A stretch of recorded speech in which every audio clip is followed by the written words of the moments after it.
Gupta family में शकुंतला अपने परिवार के साथ रहती थी। बड़े बेटे की शादी हो गई थी।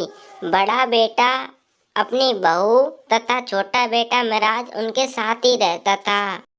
बड़ी बहू रूपा बड़े सीधे स्वभाव की थी। सारा दिन घर के कामों में ही लगी रहती थी। फिर भी शकुंतला देवी उसे डांटा करती थी और शकुंतला देवी उसके कामों से कभी भी खुश नहीं होती थी। रूपा अपने सास की खूब सेवा करती तथा रूपा घर के सभी सदस्यों की खूब सेवा करती थी। इस तरह से वो सभी का ख्याल रखती थी, परंतु वह अपना ख्याल रखना भूल जाया करती थी।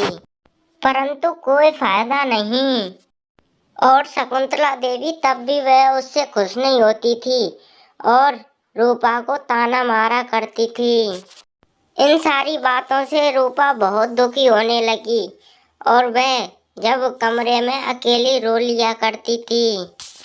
एक दिन जब शकुंतला देवी का एक कीमती हार नहीं मिल रहा था तो उन्होंने चोरी का इंजाम रूपा पर लगा दिया था तथा फिर उन दोनों को शकुंतला देवी ने अपने घर से बाहर निकाल दिया था। धीरे धीरे करके कुछ महीने बीत जाते हैं तथा शकुंतला देवी का छोटा बेटा मिराज एक लड़की के साथ घर वापस आता है और वो बताता है कि उसका नाम रिया है और उन दोनों ने शादी कर ली है। अभी रिया को आए कुछ दिन ही हुए थे, रिया ने शकुंतला देवी पर काम करवाना शुरू कर दिया था। धीरे धीरे करके वह शकुंतला देवी पर सारे काम करवाने लगी और अपना सारा समय टीवी के सामने बैठकर गुजारने लगी।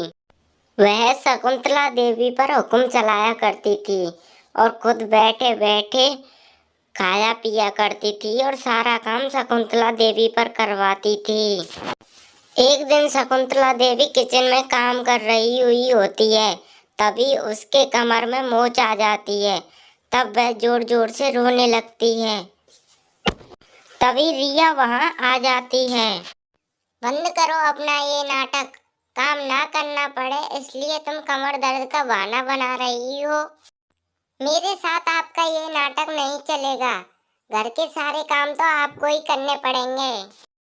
रिया की बात सुनकर शकुंतला के आंखों में से आंसू आने लगे। तब उसने रिया के इस बर्ताव को लेकर उसे अपने बड़ी बहू की याद आने लगी। शाम को जब मिराज ऑफिस से घर लौटता है तब उसकी माँ उसे सारी सबरी बात बता देती है। वो सब सुनकर मिराज भी बहुत दुखी होता है। फिर वह अपनी पत्नी को बुलाकर उसे समझाने लगता है कि उन्होंने शकुंतला देवी के साथ कितना गलत व्यवहार किया है और उसे अपनी माँ से माफी मांगने के लिए कहता है। मिराज के समझाने पर उसे एहसास होता है कि उसने कितनी बड़ी गलती की है और वह शकुंतला देवी से माफी मांगने के लिए उनके चरणों में गिर जाती है और उनसे माफी मांगने लगती है और शकुंतला देवी भी उसे माफ कर देती है। अगले दिन वह अपने बड़े बेटे तथा अपनी बड़ी बहू को फोन करती है और उन्हें घर वापस आने के लिए कहती है।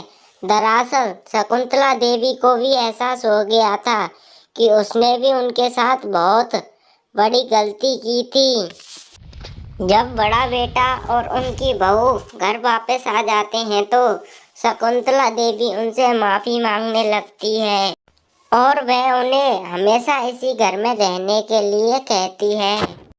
जब बड़े बेटे और उसकी बहू ने देखा कि उसकी माँ को अपनी गलती का एहसास हो गया है तो वो उन्हें माफ कर देते हैं। अब कुछ महीने गुजर गए हैं। पूरा गुप्ता परिवार एक छत के नीचे एक साथ रहता है। सभी मिलजुल कर घर का काम करने लगते हैं और हंसी खुशी जिंदगी व्यतीत करने लगते हैं। इसी तरह की और वीडियो देखने के लिए हमारे चैनल को अभी सब्सक्राइब करें।